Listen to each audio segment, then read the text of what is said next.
teman-teman, Assalamualaikum warahmatullahi wabarakatuh. Saya Srifanisa Putri Bahar dengan NIM D1B1222427.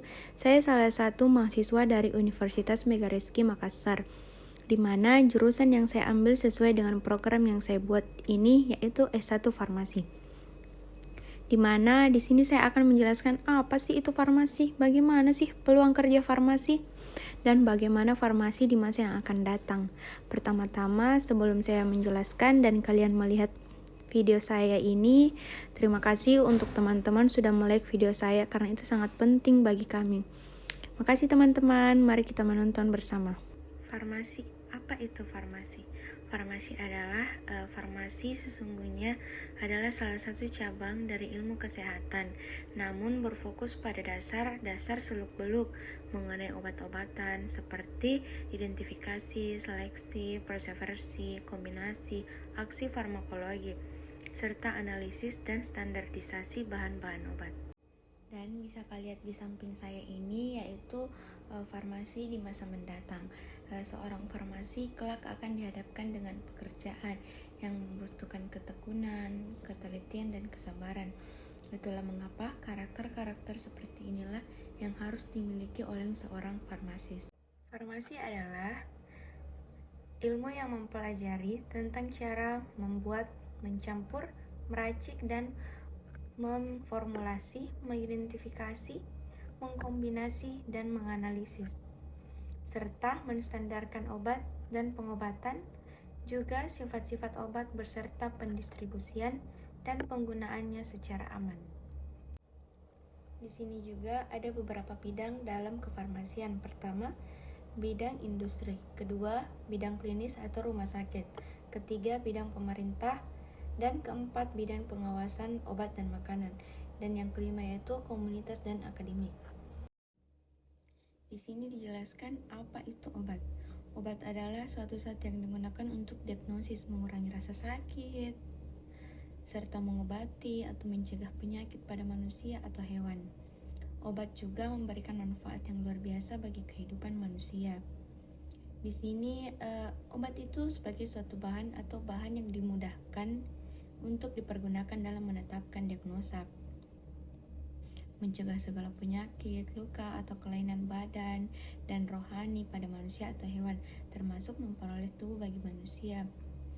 Bisa juga yang dimaksud itu kelebihan obat, di mana mengalami overdosis ketika mengkonsumsi obat melebihi dosis yang dianjurkan oleh dokter dan tidak sesuai petunjuk pemakaian pada kemasan obat, baik secara sengaja maupun tidak.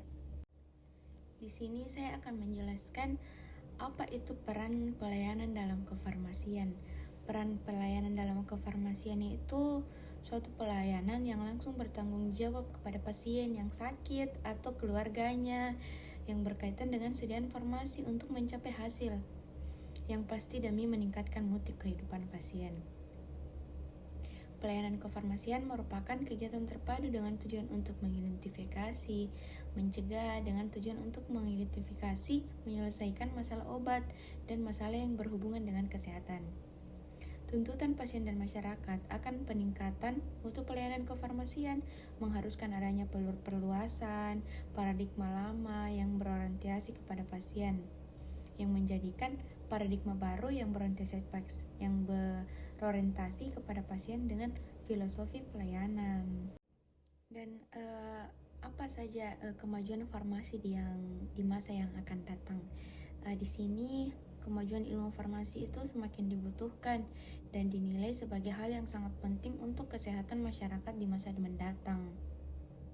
Dan yang lebih baik, semakin berkembangnya ilmu farmasi, semakin banyak pula permasalahan-permasalahan yang timbul akibat temuan penelitian mutakhir, khususnya dalam bidang obat. Bisa dilihat di sini tantangan farmasi di rumah sakit apa saja.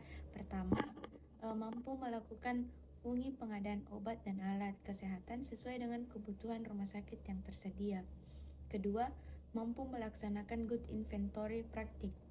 Ketiga, mampu melaksanakan good laboratory praktik. Yang keempat, mampu melaksanakan distribusi obat di rumah sakit. Yang kelima itu mampu melaksanakan fungsi formasi klinik bersama dokter untuk kepentingan pasien. Kan tadi di rumah sakit, sekarang tantangan farmasi di apotek. Yang pertama, mampu melakukan pengelolaan obat sesuai dengan peraturan perundang-undangan yang berlaku. Dan yang kedua, mampu melaksanakan pekerjaan kefarmasian secara profesional kepada pasien secara tepat, aman, dan efektif.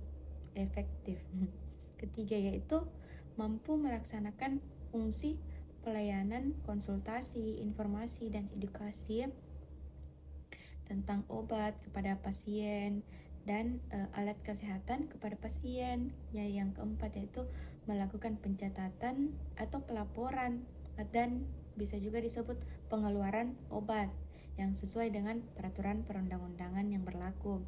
Dan yang kelima, mampu berpartisipasi aktif dalam program monitoring keamanan obat. Kali ini tantangan farmasi pada pemerintahan. Yang pertama itu mampu melakukan kontribusi dan koordinasi dalam penyusunan kebijakan dalam bidang kesehatan, khususnya obat. Yang kedua, mampu merencanakan dan mengelola sediaan farmasi dan alat kesehatan secara regional, nasional, dan maupun internasional. Dan yang ketiga itu mampu melakukan fungsi administrasi atau pembayaran pemerintah dari obat dan alat kesehatan. Yang keempat, mampu melaksanakan fungsi pengawasan sediaan farmasi, alat kesehatan, dan makanan. Yang kelima, mampu berkontribusi dalam penetapan kebijakan pendidikan kefarmasian nasional. Dan setelah tadi tantangan rumah sakit, apotek, pemerintah, di sini tantangan farmasi industri yang terakhir. Yang pertama itu mampu melaksanakan fungsi registrasi obat, kedua mampu melaksanakan good inventory practice, tiga mampu berpartisipasi mengembangkan senyawa atau ekspien baru, dan yang terakhir itu mampu mengembangkan formula sediaan obat.